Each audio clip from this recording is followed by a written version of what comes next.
going down a rabbit hole here as we're watching this Vosh video or video on Vosh, and for the sake of trying to be consistent, we have to watch this because it's relevant to one of the claims Vosh made about a girl. So we're gonna watch the core video, okay?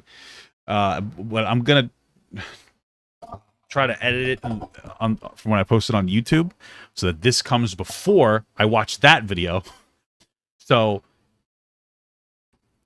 just keep in mind that, like, in the middle of the next segment here, I've watched this video, so the context will be all over the place. Let's get this going. All right, so this is called, this is the Me Too movement. Has the Me Too movement gone too far? From Middle Ground, and it's from Jubilee. He sexually assaulted me. He did something. And then it's he said, she said, and I lose my job. I lose my income. I can no longer support my boys. That does not happen. It absolutely... I mean, it could happen, for sure. I mean, let's just think H3 tried to do that. Like, literally just tried to do that to Fresh and Fit. So let's now this is 2 years later, but still. Absolutely happen. It can happen. I mean, you should still take claims seriously, but, obviously you need proof.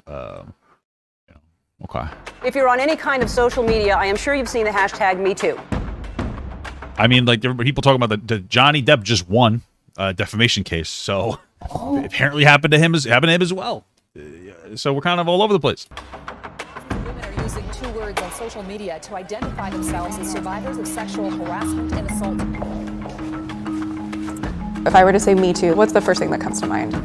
Good intentions, bad ramifications. When I hear the term Me Too, I think of some people that have been rightfully taken down. I also think of some people that have been wrongfully canceled. A lot of men are confused about what it really means, and they take it as sort of like an anti-men thing or like an attack on men when it's really definitely not. I think that not enough people get the alternative perspective on issues like Me Too, which they seem to think is pretty radical, and I don't necessarily think we're that radical. I guess I'm hoping for understanding as to what anti-Me Too means. We have this moment where one of the biggest predators that was named in Me Too from the beginning will face trial. So I think it's inevitable that there will be another... I think what happens is like a reaction from like women or survivors not getting believed in any capacity, and now we're almost being over-affirming in some cases, where it's like, instead of like take all these claims credibly, to just believe everybody, and that went a little crazy. I think we've kind of like circled back to a more reasonable spot now, but big I think it was energy Blair around White. this. Okay. Hi guys, I'm Justin. I'm 21 and I'm majoring in sociology. My name is Sydney. I'm an American-Australian YouTuber and political commentator. I'm Avi. I'm a creative and a community designer. Hi, my name's Chelsea.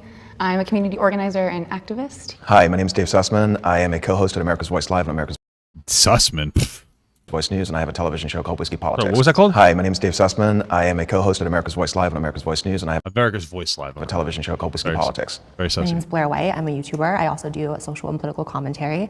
So can I get my pro-Me Too group over here on the left and my anti back there on the right? Okay. The Me Too movement is a witch hunt.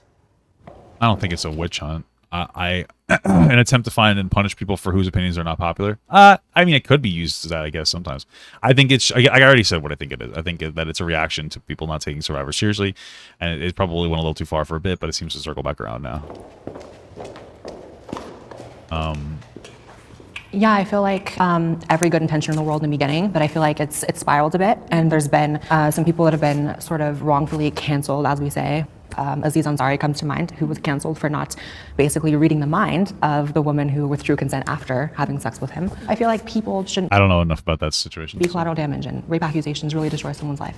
It's a paradigm now where you have men as the universal perpetrator and women as the universal victim. That's for me what it's become. And I just think it's hugely problematic. And I mean, how can you vilify like half the population? Men are not even allowed to be a part of this dialogue. A lot of men are abused in corporations. So it isn't just about women, it is about the abuse of power. Can I have my disagreeers come join the conversation? Wouldn't you agree then? Okay, I don't know. I have a big issue with the term witch hunt. It feels like a very convenient political term to sort of distance ourselves from what's really happening in the Me Too movement. Yeah. So what would you term it as then? I think it's a movement to examine the power structures and the very real ways that people are falling victim to predation that is upheld by a criminal justice system that allows it to continue to be the case. But I think that there is a similarity when you consider the fact that many people who support the hashtag and the movement, they really do set aside due process, which is really what happened to women women during the actual witch hunts. I think that a lot of times when you see hashtags like believe all women, and there's no nuance, and that just has to be the case. But when we get into Well, the thing is that you're not here with a nuanced perspective of like, hey, I wish there was more nuance because this would be more about listening to all potential survivors, but instead you're having a complete reaction to it, calling it a witch hunt. So it's not you're criticizing them for lack of nuance while not having nuance. you're not saying believe some women, or you're not saying not all men, that we're not really getting at the core of the issue, which is the abuse. And it's not saying like men are all bad or anything like that, but it is saying that maybe we should examine the people who are in power, and since most of those people in power are men, then perhaps we should examine just like the way it should be. Just kidding. I think there's definitely a space for discussing sexual assault, sexual harassment, and I think that's awesome to bring it to light. But I think that it's become pretty toxic as a general topic, because I think it's become something that's more about vilifying men than necessarily helping people. Our justice system does not handle assault cases appropriately and fairly. Probably, yeah. My understanding is that there's a ton of backlog, like rape kits that aren't tested. I think that there's a lot of like kind of the in-between situations that aren't taken as seriously. A lot of like, well, were you drunk, or were you guys on a date? Like date rape. It's like, well, you did go on a date with them. You know what I mean? Like, well, yeah. So you could definitely make an argument, at least from a social perspective, for sure. Like, there's definitely, at the very least, not enough conversation about like what proper consent is. But part of that has to do with the fact that we're engaging a lot in hookup culture now too. So it makes it a lot really difficult to explore the boundaries of another person while having sex, instead of talking to the person, getting to know them, and then having sex, and can make it a little bit frustrating and difficult. And there's obviously a very loaded conversation to have. Just not. In what context though? I mean, think about the entire process, right? From the time an incident happens till a moment where some form of justice is received, the onus is on the victim, the survivor, to navigate the entire system, right? So we're talking about having to share your truth. And that can also be very traumatic for them to share in more trauma. But that's a really fucked up thing. So like the apprehension of a victim to come forward, part of it could be due to them being looked down upon when they do come forward. So that's definitely a factor as well. Possibly not creating enough of a comfortable space for them to come forward. But part of it's just that they don't want to keep reliving it so soon. But if you don't take care of something like this quickly, the unfortunate reality is like, the evidence disappears very quickly. So Truth, which is the darkest experience you may have ever been through. Police reporting, the evidence collection is an extremely excruciating process for people, and so often we don't even have the funds available to do that. I know schools in Los Angeles weren't even able to do rape kit testing on campuses, and then you look at the facts and data. That's another point too. Like campus police, so campuses sometimes will have their own police structures, and they won't take sexual assault claims very seriously, and they try to brush it under the rug so that their school doesn't look bad. So few people end up in jail, so few people even get their day in court. Absolutely, and I think too, I mean, again, how you said it puts onus on the victim already, is you have to prove that something happened to you. And what's difficult about that is, again, a lot of these situations are happening with people in power. I mean, if two people are in a room together and there was like no witnesses or no anything, then it's already, I mean, you're already disbelieved because it's your word versus theirs. What about the thousands of men that are accused in corporations that we've never heard of before, that may not have the socioeconomic power to defend themselves, not only in...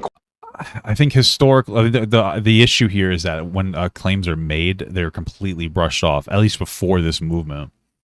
And so, like, yeah, it's a tough spot to navigate, but... Court, but also in the court of public opinion.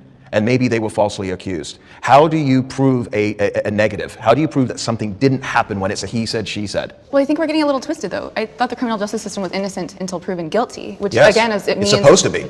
And it is, because it means that the burden of evidence is on the person who is trying to say, alleged. So the Me Too movement in September of 2018 were standing outside of the Supreme Court, banging on the door, saying that the man is guilty and he should not be nominated as Supreme Court justice. Based upon what? That the whole... That's 2 years later, so it's a little bit of an outlier. But like, yeah, reflecting on the Justice Kavanaugh, the Kavanaugh situation, I remember being in that moment. I was like, yeah, he shouldn't get in. What a scumbag piece of shit. But now, after like really engaging in a lot of like nuanced sexual assault conversations and what sexual assault culture is,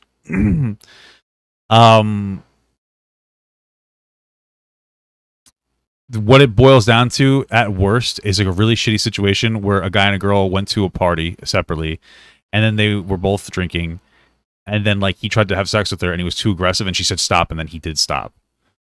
And it's like really fucked up because it's sad, and you could definitely argue like some issue there. You know, but I don't think that he's fundamentally a fucking predator. Hey, I appreciate that. Thank you, son. By. So I don't know. It is such a he said she said. So Whole Fourth, Fifth, and Sixth Amendments were completely ignored on that. No due process whatsoever. So I would love to have Brett Kavanaugh have a day in court. And that hasn't happened, right? Because there was no proof provided. So then he's innocent. So what are you protecting? He's innocent then, right? But then why did half of the population of the United States, mostly on the left, including their complicit media, make it sound like that this man was the devil incarnate? And they believed it, period. No nuance, no True. evidence. Believe all women. Exactly. What I'm hearing is, oh, well, it ruins lives. And he is on the Supreme Court currently. And what I'm not hearing you guys talk about is like the death threats that Christine Blasey Ford received after that. What about his family? They would have received death threats. No, but you guys are talking about him. You're not talking about her. Well, their argument would be like, well, she had no evidence coming forward, but she seems credible. I just don't think, like, unfortunately, there's no substantiated evidence here. So, why Italian? No. To me, I just think there's this assumption that, oh, you can't disprove a negative, but really it's easier to say that this woman is coming forward or this man is coming forward because they want to get ahead in their career than it is to say that this person who we've trusted in our company, this person who we've trusted in this industry has been abusing that power for years. How is it that all of these women are all of a sudden just coming forward? Maybe they're coming forward now because there is a space, and maybe because of the nature of trauma, they are just now really kind of like addressing what had happened to them. I'm a rape victim. I was raped at That's fair. Like they're feeling comfortable enough to come forward now. Sure. 18. I understand that you don't really come to terms with that sometimes until like a while later. Like I wasn't able to like really be like say the words I was raped until I was probably 23, 24, which is like 5 years after. Yeah. The harsh reality is if you don't seek justice immediately, you don't get a rape kit, and you come forward 20 years later, there's not really going to be much of a case for you. So You'd think that Blair would be more empathetic considering her like her traumatic experience, because the way that she's framing it's like, hey, I was assaulted, and I believe her. I'm not saying I don't, but they do. And then like it took me like 5 years to come forward, and it's like I don't know. It feels almost like a justifier more than like a yeah, you know, I understand it kind of a thing. But like I said before, where you get sexually assaulted, and then a lot of times, you know, you don't want to be in the public light, and then like that, like sometimes you don't even really realize you were sexually assaulted until years later because it's such an intimate, fucked up scenario. But of course, you have to come forward instantly. And that's the unfortunate part about it. But now people are feeling comfortable to coming forward, saying it. So I think what's really important is that yes, like supporting people who come forward with these accusations, but also teaching people of any gender that when something like that happens to you, you have to immediately seek help. That's fair, sure. It's just to me, tough. it's like revolutionary in the sense of giving power and voice to people who are kind of told to be silent because it's more comfortable for society and for predators who may be in powerful positions. I fear false accusations. Yeah, I think a lot of guys especially fear false accusations. I mean, there is a reality of shitty people utilizing like this Me Too movement to try to take somebody down. Like it does happen. People do this shit. It's like it's bad people. Again, we'll reference the H3. The person came on, and then he's like, "Oh, it sounds like he assaulted you." Like that whole fucking thing. It's like people do it to try to ruin people's career, and most of the time it will be men, because like hot take, men are usually ones who sexually assault people. So for the most part, these allegations are made against men, right? But yeah, I mean, who doesn't fear a fake accusation? Every once in a while, because I'm married now, so I don't have to worry. But you know, it happens.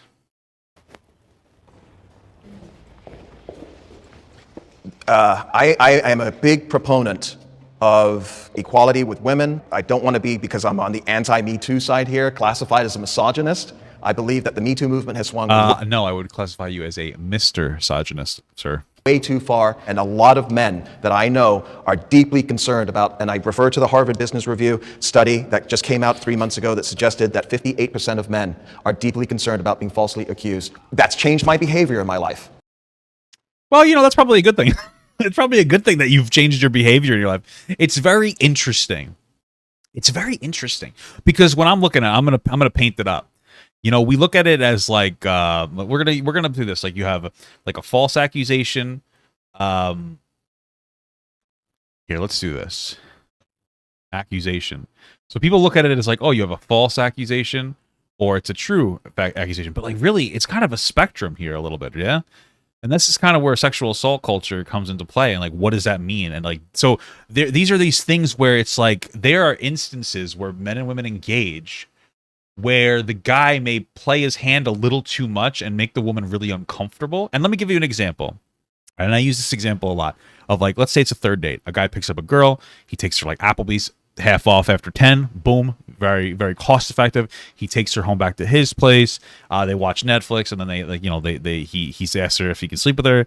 And then she's like, or maybe they even start kissing, and then he starts fondling her, and she's okay with the boobs, but he goes down, and she's like, no, I don't want to. And then he stops, and then he does it. He goes for it again a few minutes, like maybe 10 minutes later, and then she stops it, and then he does it again and again, 3, 4, 5 times, and eventually she submits. I don't know.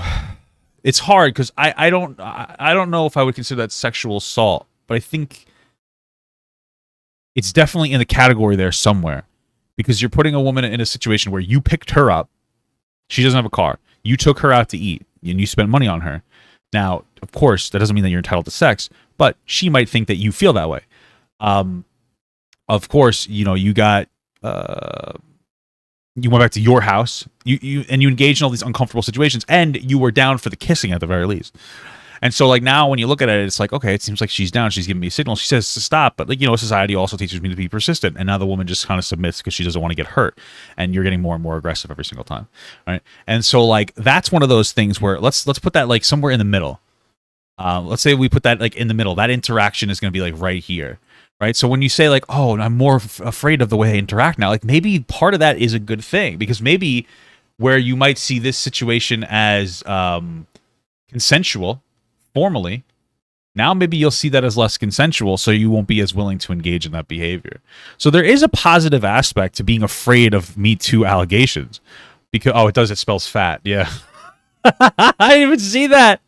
That's funny. I'm sorry. This is such a serious segment. It says fucking fat on the screen. God damn it.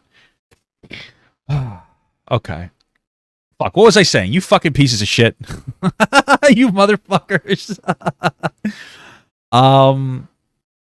Okay. Like I was saying, it's not a bad thing to be more afraid of your interactions, because it was not intentional at all. It honestly wasn't. It's not a bad thing to necessarily put into a situation where you're afraid of more of your interactions, because it makes you more self-aware. Like, that's what I would call it. You're being more aware. You're being more aware of these instances where, like, maybe you'll be more respectful of the person that you're engaging with to not do anything. I don't know what I'm doing now. And so, yeah. It's not all bad. It gets bad when, like, people are going to accuse you falsely. I will no longer date somebody in my industry. What's going to happen in 6 months or in a year from now, when we've had a great relationship and it comes to its natural course of end, and something happens where she's got this idea in her head that I did something to wrong her? All she needs to say is, he sexually assaulted me, he did something, and then it's he said, she said, and I lose my job, I lose my income, I can no longer support my boys. That does not happen. It absolutely It does not happen. I don't know if it does happen. I don't know if I've ever heard of that specific instance. But, like, yeah, you I don't know. Keep your text messages. Keep your evidence going. Have her sign a contract. I don't know. I consent. I don't know. I feel like that hyper specific scenario. I don't know. I mean, I'm sure it happens. I don't really know. It sounds a little like, hey, I consensually dated this girl for 6 months, and then she said I raped her. I don't know if that specific thing happens. I mean, like, what's the dynamic? Like, are you her boss? And, like, I guess she would claim that she felt pressured into it. I don't know. Maybe.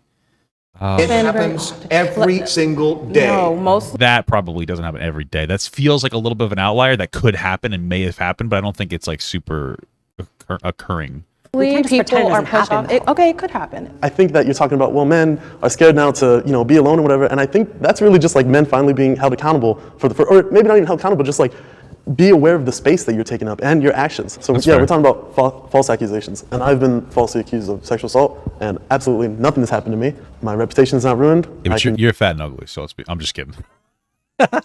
Just fucking around, brother. I agree with what you say. Get a job, I can go to school because I didn't sexually assault anyone.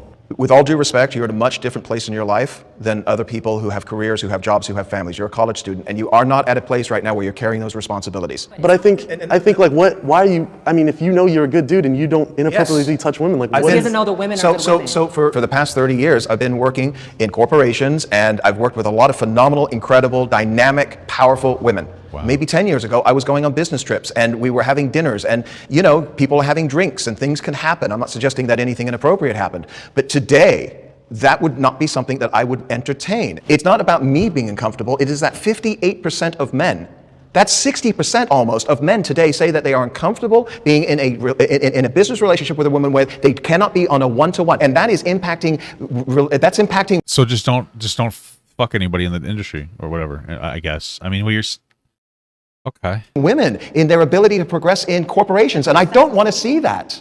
I fear false accusations. Okay, what? This guy's confusing the shit In out a of me. business relationship with a woman where they cannot be on a one-to-one. And that is impacting women in their ability to progress in corporations. And I don't want to. That what he just said was super problematic. That's the fucking problem. What he just said was really problematic. I'm going to explain to you why. Let me just listen to it again. Comfortable being in a business relationship with a woman where they cannot be on a one-to-one. And that is impacting women in. Okay. Oh, I just opened up fucking balloons. I did not mean to do that. Sorry. Okay, so here's what he said. Okay. Fuck. This is insane. This guy's fucking insane. All right. Give me a second to unravel my brain process here. Okay. So you have, let's just do like a comparable scenario. So you have a man in a business setting, and then you have like a man and a woman, right? Now, logically, you should understand that two men in a business scenario, they can go out to eat and they can have drinks, they can interact with each other, and they can have like a positive relationship. That means that women can do the same thing with men as long as it's strictly professional. The reason what he's saying comes off as super problematic and kind of sexist is because what he's saying is that you can't have this interaction anymore with men and women in a professional setting because they might claim rape. But nothing that you would ever do with another man in a business setting would ever lead to that, which means that you consider it a factor to, when it comes to a man-woman relationship from a business perspective, to be some kind of flirtation or like sexual advance.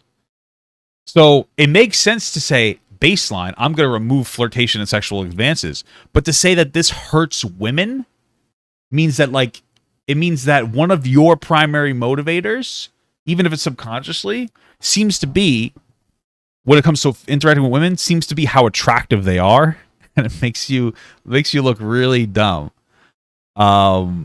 Yeah, my wife just said in the chat, if you can't go out to dinner with a woman without being worried about being accused of something, then you're definitely the problem. Like, yeah, like how you can't have a business relationship with a woman because and it's hurting them.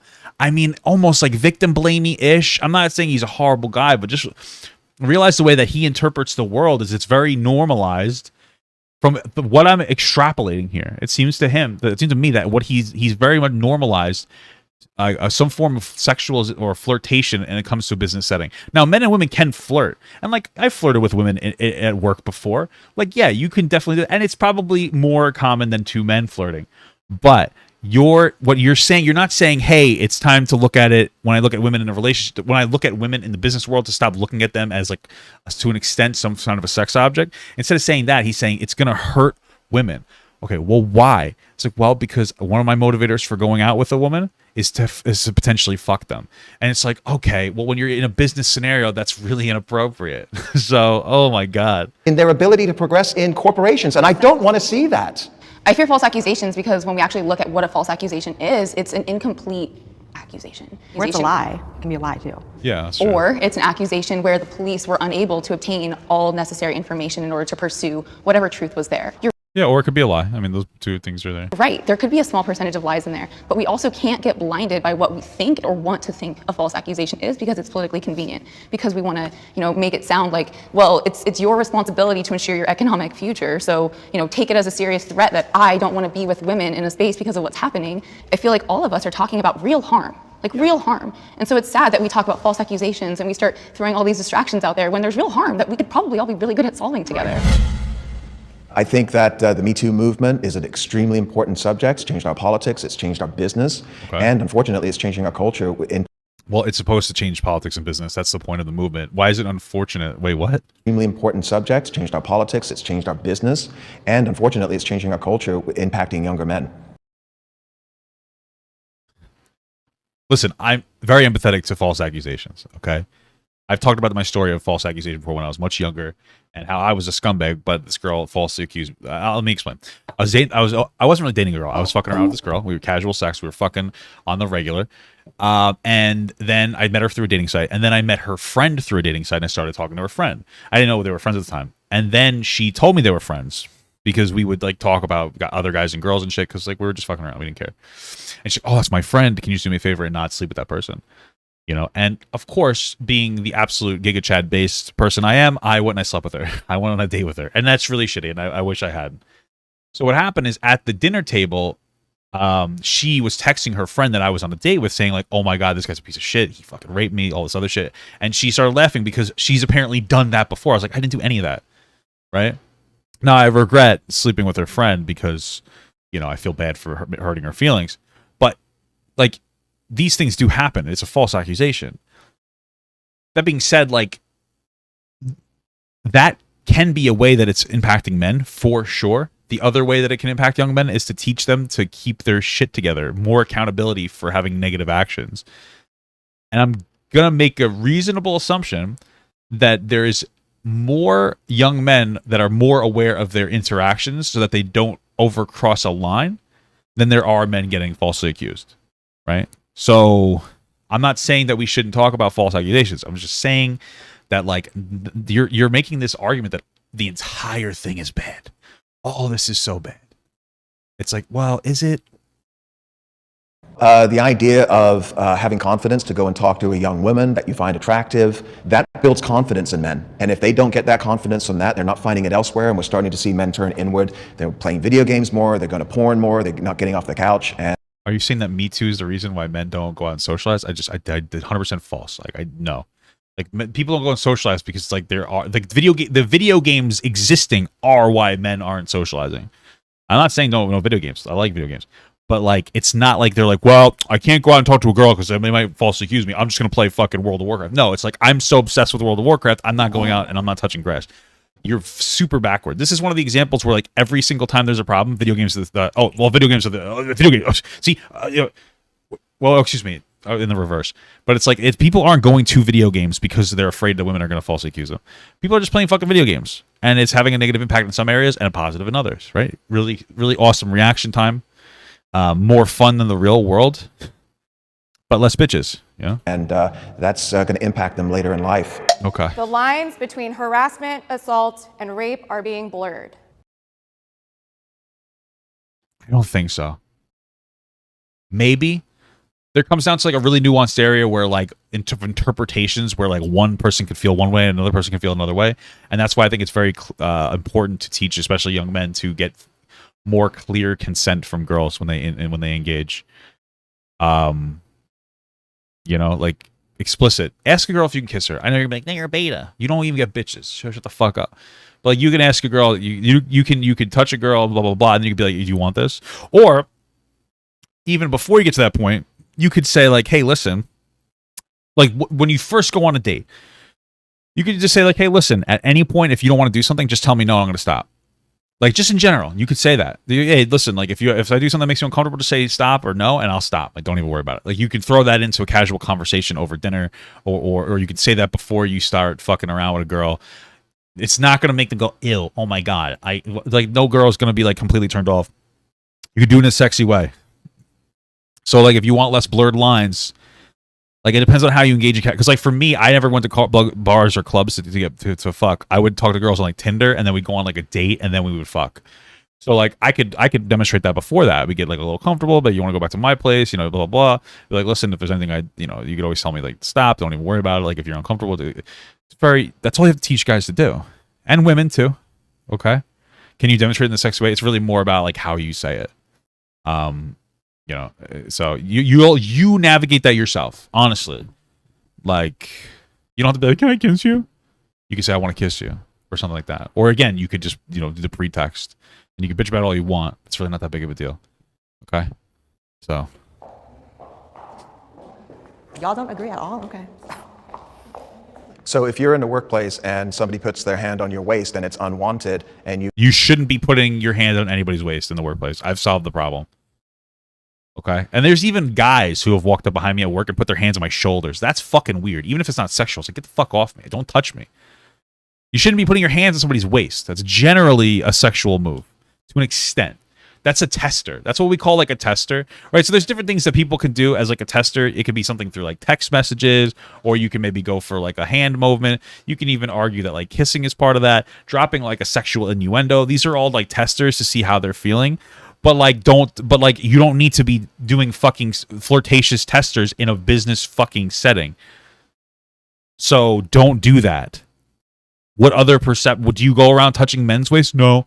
So then why are you doing it to women? Oh, I don't know. It's just normal. Like, no, it's not. That's the problem. Yes, that's the problem.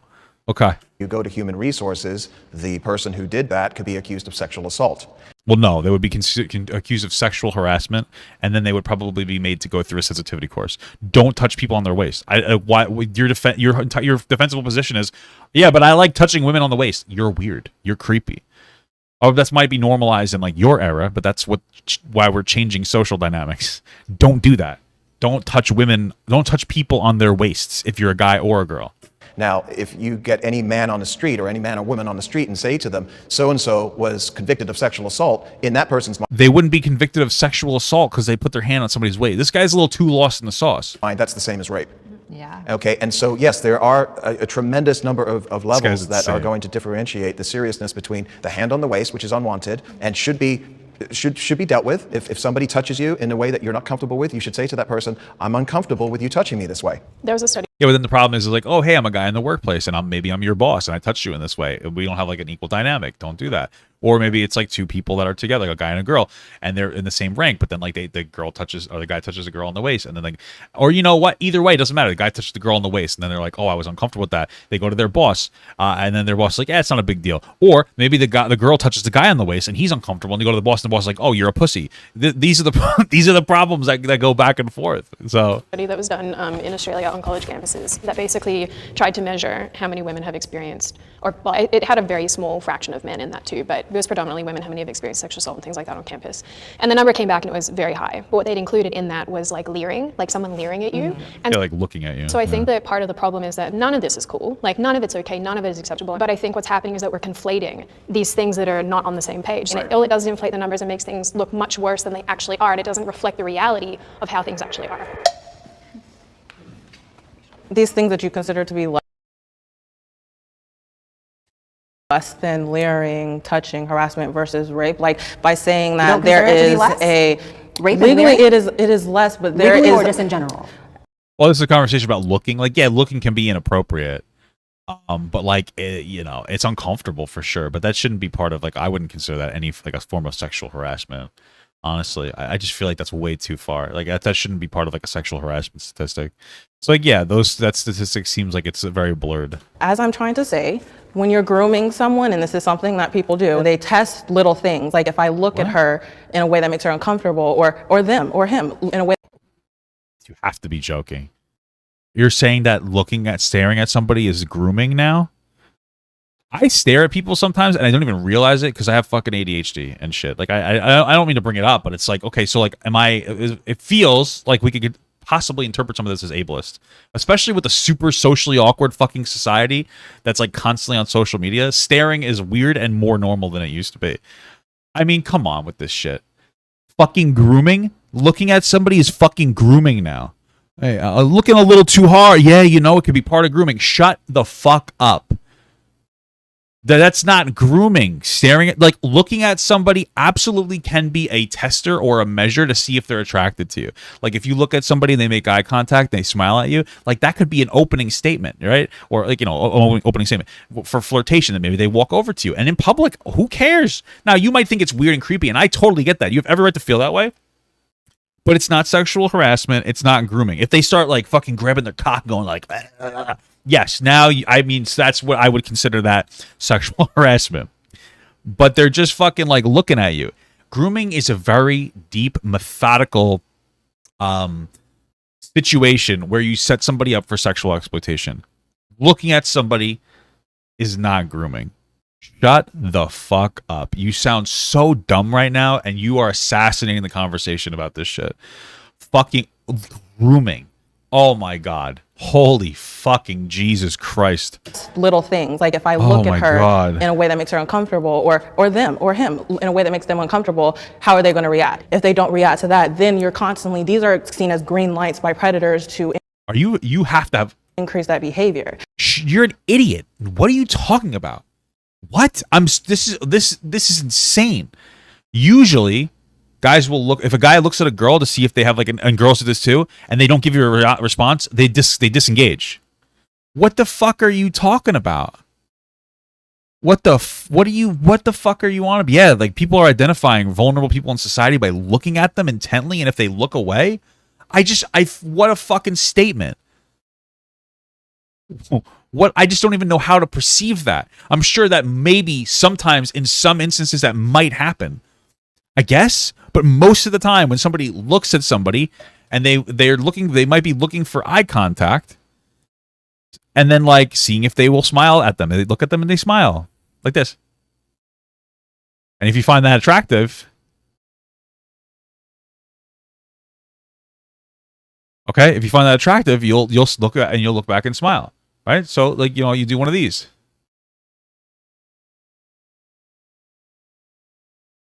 Works all the time for me, personally. This woman is fucking psychotic. This is my issue with people who are anti-Me Too, is that they look at small details and say that that takes the power away from other things. You're an idiot. I'm sorry. You've ruined everything. You've ruined the conversation. You literally have ruined the... You're being so unreasonable. Who the fuck would listen to what you're saying anymore? Context matters. All of these And context matters. Context matters. When you say that 81% of women have been sexually assaulted, including leering and someone entering your body, which is rape. Okay, so let's take away that. Let's take away and that. it's creating 1 hysteria. in 4 women It's are creating actually hysteria. raped. That's 25% No, of those women. numbers have been debunked. As a father, as a mother. Those numbers seem a little out of context. It does seem like there is a massively disproportionate... Women are made to feel uncomfortable at a disproportionately higher rate. Women are sexually assaulted at a disproportionately higher rate. Like, the number is still challenging and frustrating. You know, even sexual harassment, unwanted sexual advances in like the workplace, which this guy seems to be all for, and the way that he's like afraid that you can't touch a girl's fucking waist. Those statistics might be kind of high. I have to look into them more. But yeah, okay. Either way, that's one of the problems I think, is that there seems to be a lot of like there seems to be a lot of politicizing of these statistics, because even if it's like 1 in 10 women or even 1 in 20 women, that's a lot of women. You know, but I don't know. I don't know the specific thing. Dating is now grooming. Yes, my wife says, yep, dating is grooming. Would you ever send your daughters to college knowing that 1 in 5 chance of them being raped? Why are young girls being sent to college with those statistics? You have such a weird perspective on things. It's weird victim blamey language. I don't even know how to debunk what he's saying. What he's saying is like, it can't be happening because we send girls to college, is what he's trying to say. Or maybe it's like really normal, but okay. All right. Here you go again. You're denying us economic opportunity and like upward mobility because of the situation that happens. That's so far out of well, left that's field. the question That's kind of what he's been saying consistently through what he's saying. that you're asking us. I challenge the question because it comes from a place of denying women upward mobility based on a situation that we can't control. I think when you look historically, She's we've kinda had right. such limited ways of talking about unwanted and unwelcome behavior that happens to us. So I think it's a really amazing moment actually that we're in, that the language of leering and rape are put on a... Yeah, a lot of conservatives have been calling LGBTQ people groomers. You know, it's really interesting because you have an argument to say that like there might be a level of social conditioning when it comes to the LGBT. But you can also, if you're going to call it grooming, then religion is grooming. You're grooming children into religion. So like, you be careful about the words that you use, because you're doing the same thing definitionally. So if LGBTQ people are grooming people, then religions are grooming people as well. Just letting you know. You know, you're doing the same thing. So, yeah, I'm just saying. spectrum. But they're not really on a spectrum they're- when they're lumped in as the term sexual. But you would be like, well, no, I'm just teaching them good values. Like, okay, I mean, good hating gay people. I know religious people get so mad when I'm like, oh, we don't do that anymore. Like, it's like, come on, stop. Okay, it's just like be a little introspective and look at the dynamics. Like, there are good values to be taught from religion. I'm gonna have my kids. I'm agnostic. My mom's more religious than me. I grew up religious. I think it can teach fundamentally good values, but there are some negative aspects to it, and you have to be very careful.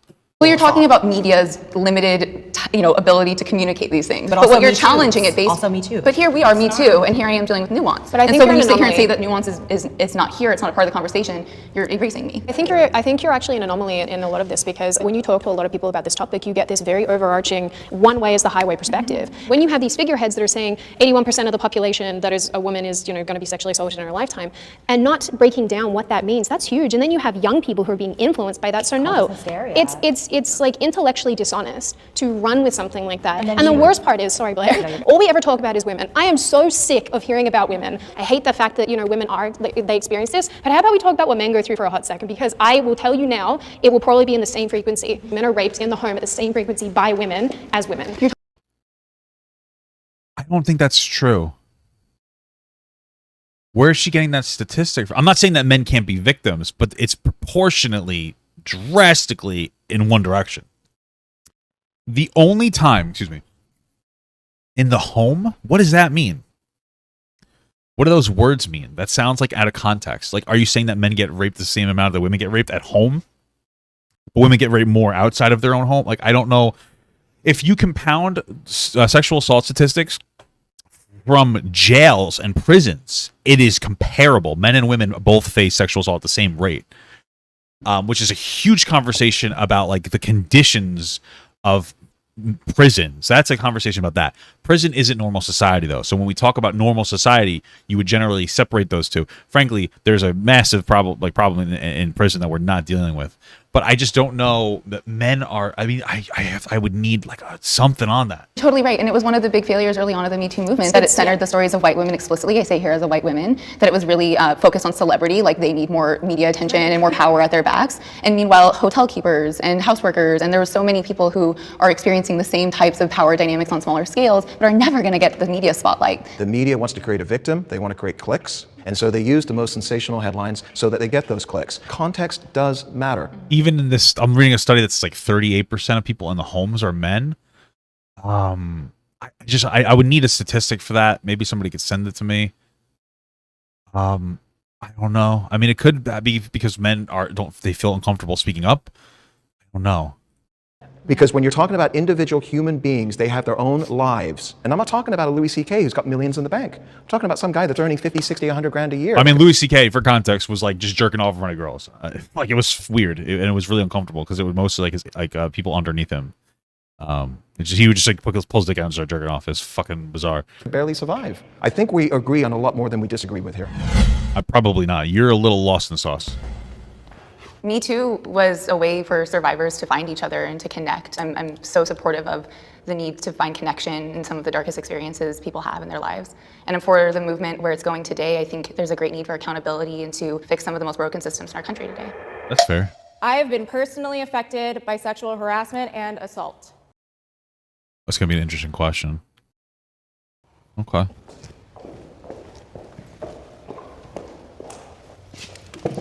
I will say it is interesting that all the women stepped forward and the men didn't here in this instance. I feel like it gives you a different perspective when you've been there more, because it's hard to explain to somebody this situation. It's like fucked up. It's difficult to communicate how you felt. I'm not somebody who's experienced sexual assault personally. Oh, there was a gay guy who kept touching my genitals, and then I told him I was gonna break his fucking fingers, and then he stopped. But he kept touching my dick. I'd be like, oh, bro, stop. That's a whole other story. But, I wasn't afraid. I was just really fucking pissed. I was getting angry. It happened over a period of weeks. We were friends. That's why it was difficult to be like, yo, just stop. But, Yeah. I myself, in college, my freshman year, I was raped about 2 months into college, actually.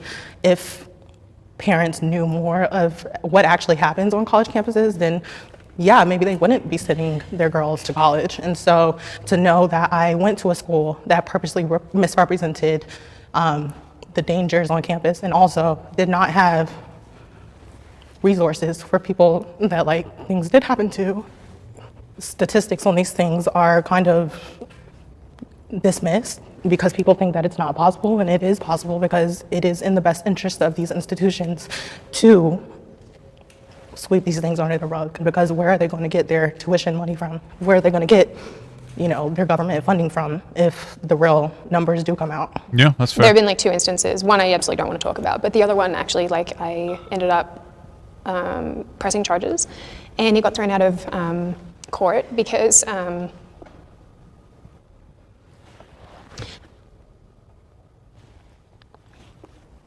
yeah, I mean, it's really funny because I'm over here like I don't think things are on the same level, but things impact you in like bizarre ways. But yeah, like because the perpetrator wasn't white, and because he was like, I'm part of like a certain religion, and the police were basically just like, we can't because of cultural differences, which I don't feel like is such a great reason for like throwing something out.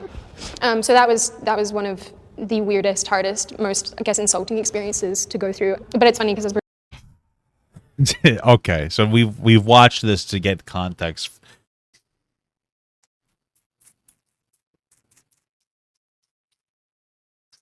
I don't know. I feel like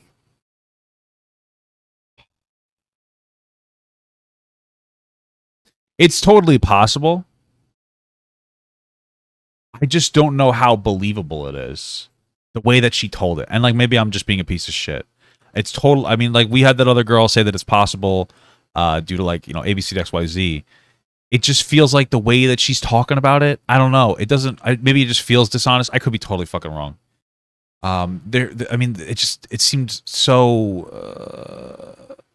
It's possible, but like, what was the motivation? Like, because of cultural. I don't think that they would just say cultural differences. There would have to be like some kind of what. I don't know, man. This is one of those things where it's hard to speculate on because I don't know the specifics of what happened. I don't know. I could see why people might be like a little apprehensive about believing her, but based on the way that she said it. I could see why. Listen, after watching that, I mean, I can see why Vosh. I can see why he would be questionable. He probably didn't need to be as aggressively questionable, and he turned it into like a conservative conspiracy theory. But like, yeah, I mean, like some of that felt a little non-genuine. I'm sorry if that's like I could be totally wrong. But it just felt too convenient the way she said it. But I've never seen anything from her, though, that indicates that she is, like, fucking racist or something, or that she even is trying to push a narrative. I guess I'd have to get to know her more. What does cultural differences mean in this case? I don't really know. I think that it would come down to not individual cultural differences, but, like, maybe your best argument would be like maybe they were part of like a large like immigrant community or population and the police didn't want to disturb that. They didn't want to cause tensions between an already tense like issue between that immigrant population and the police. I don't know. Okay, let's keep going. we're talking about all of this. The thing that keeps coming up for me is one of my best guy friends. We've been friends for nearly a decade. I don't know how it came up, but he goes, oh yeah, no, I was sexually assaulted. And I was like, what? And he just brushed it off like it was nothing. And he said, like, it doesn't matter. He's like, it's fine. But this just made me think of him the entire time and how under ordinary circumstances he just would be dismissed. I think what was said was really interesting about how trauma like affects you in different ways. Like I was raped like pretty brutally when I was 18 and I like convinced myself right after that it was somehow my fault because it was on a date with this guy who was quite a bit older. I think he was like 30. And I guess when I was getting passionate earlier about like things like leering, getting conflated with rape, it's because it's almost insulting. It is insulting to act like that is anything. Not that I think you guys do at all. But yeah, that's me. I was very deeply like triggered, I hate that word, but like brought back that memory of being touched on my back in a way, because that was like how I was held in the moment something happened to me, and it was really hard for me to like accept hugs and like all the like positive touch I needed after that happened, because it instead like was taken from me as a positive thing and turned into a negative, and it was like it just sits with you. It's, whether it's dormant or active and present, it's with you. Okay. First of all, thank you for sharing your stories, ladies. It certainly impacted me. The reason I didn't step forward is because what I thought that happened to me was not sexual assault or rape. Because at the time I thought I enjoyed it, and I warranted it in my mind. Wait, what is this guy saying? Ladies. First of all, thank you for sharing your stories, ladies. It certainly impacted me. The reason I didn't step forward is because what I thought that happened to me was not sexual assault or rape. Because at the time I thought I enjoyed it, and I warranted it in my mind. So I look back and I don't look at that as an assault. On paper, probably, it most certainly is. Anybody. I'm a little confused about the way that he's presenting this. This is one of those fucked up parts because he's like, hey, I don't know, dude. I'm sorry, but like, I don't know. I mean, I could just be being weird. It just seems very convenient for him. What happened? I feel like I would need to like know, like, what is he talking about? Yeah, it's just weird because he's like, yeah, at the time I enjoyed it. And like looking at it now, it was sexual assault. Like, what happened? Were you like a kid? I don't. That abuses their power should be held accountable. So conversations like this, I think, are really good. They're productive. They're important. Thank you, ladies, for sharing your stories, and hopefully we all gain a lot out of this. I think that violence and harassment and sexual assault against women is happening at disproportionate levels. We're not saying men, it doesn't happen to men, or it can't happen to men, or it's not important when it happens to men and we shouldn't hear men's voices. Me Too is for us as well. Like, we benefit from it just as much as you guys do. But I think we probably agree with a lot more with each other than things we disagree. All right, well, we got through that video, so now we have better context for the other. Thank you so much for watching, guys, and another special shout out to all my Patreon and Twitch subs. If you'd like to support this channel further than you already have by just watching the video alone, go down to the links below where you can sub on my Patreon, which will allow you to get your name on this beautiful black wall. Or you can go to the Twitch page and you can actually use a free Amazon Prime sub, if you have Amazon Prime, to subscribe. Thank you very much, guys. Take care.